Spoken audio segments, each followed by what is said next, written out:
If you need to insert special characters in Microsoft Word, this quick tutorial will show you the easiest way to find exactly what you need and add it to your document in just a few clicks. Whether you're working on a report, assignment, business document, or anything that needs symbols like copyright, trademark, accented letters, or special punctuation, this method is simple and built right into Word. If this video helps, be sure to hit like and subscribe for more easy Microsoft Word tutorials. Now, let's jump in. First, open Microsoft Word and go to the document where you want to add the special character. At the top of the screen, click the Insert tab. This is where Word keeps tools for adding objects, text elements, and symbols into your document. Once you're in Insert, look for the Symbol option on the right side of the toolbar. Click the drop-down arrow next to Symbol, then choose More Symbols.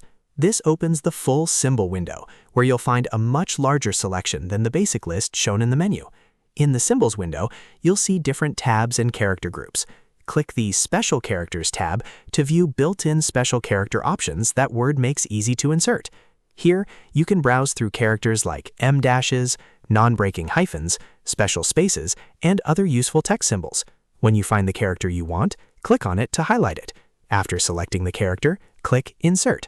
Word will place that special character directly into your document at the cursor location. If you want to add more than one character, you can repeat the same process as many times as needed. Once you're finished, click Close to exit the Symbols window and return to your document.